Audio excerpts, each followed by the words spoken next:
समष्टिमूलक विरोधाभास।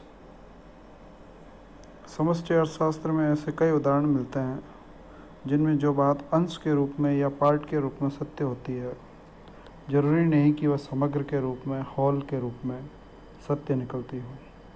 इन्हें समष्टिमूलक विरोधाभास कहते हैं, अर्थात जोड़ संबंधी भ्रम कहकर के पुकारते हैं।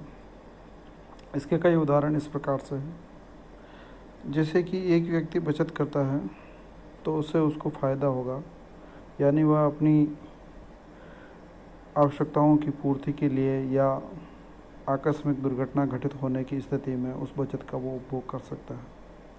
लेकिन अगर सभी लोग एक साथ बचत करने लग जाएंगे तो उपभोग पर बुरा असर पड़ जाएगा, और अगर उपभोग कम होता है तो आय का स्तर गिर जाता है, जिससे संपूर्ण अर्थव्यवस्था पर मंदी की स्थिति उत्पन्न हो सकती है। इसलिए जो बचत व्यक्ति विशेष के लिए लाभदायक है वह समूह के लिए, यानी देश की संपूर्ण जनता के लिए एक ही प्रकार से बचत करना नुकसानदायक हो सकता है। इसलिए इसे बचत का विरोधाभास कह करके पुकारा जाता है।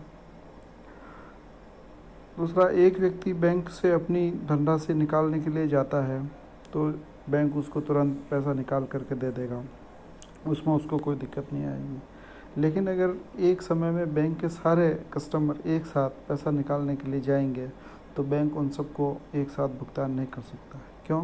क्योंकि बैंक के पास जो भी जमाएँ आती है उन जमाओं का कुछ हिस्सा 10 या 15% वो अपने पास कैश के रूप में रखती है, बाकी वाला पुनः उधार के रूप में जारी कर देती है। इसलिए यदि सभी कस्टमर, सभी ग्राहक एक साथ पैसा निकालने के बारे में सोचेंगे तो बैंक उनको भुगतान नहीं कर सकता।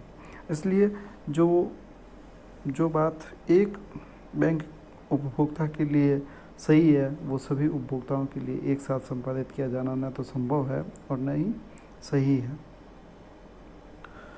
इसी प्रकार से एक व्यक्ति या एक समूह चलचित्र देखने के लिए जाएगा तो व्यवस्था हो जाएगी, लेकिन सभी लोग एक साथ में चलचित्र देखना पसंद करेंगे तो न तो इतने सिनेमा हॉल है और न ही इतनी सिनेमा हॉल के अंदर जगह होगी, इसलिए वो भी संभव नहीं हो पाएगा।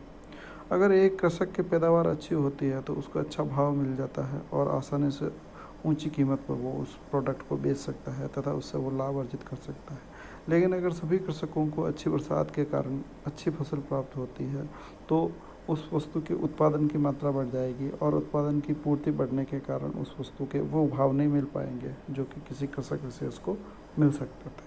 इस प्रकार से जो एक कृषक के लिए सत्य है या लाभदायक है वो सभी कृषकों के लिए लाभदायक नहीं है। यदि एक अकेले व्यक्ति को अधिक मुद्रा प्राप्त होती है तो वह उत्तम स्थिति को प्राप्त कर लेगा, लेकिन यदि सभी व्यक्तियों को अधिक मुद्रा प्राप्त मिल जाती है या हो जाती है तो सभी की स्थिति एक समान ही रहेगी और ज़्यादा मुद्रा मिलने के बावजूद भी उनकी स्थिति में या आर्थिक कल्याण में या परचेजिंग पावर में किसी प्रकार का कोई सुधार नहीं होगा। यदि एक विशेष उद्योग के माल पर प्रशुल्क बढ़ा दिया जाए तो उस उद्योग के उत्पादकों को लाभ हो सकता है, लेकिन यदि सभी उद्योगों पर एक समान प्रशुल्क बढ़ा दिया जाए तो अधिकांश उत्पादकों एवं उपभोक्ताओं की स्थिति खराब हो जाती है, यानी उससे उस स्थिति का कोई फ़ायदा नहीं मिलता।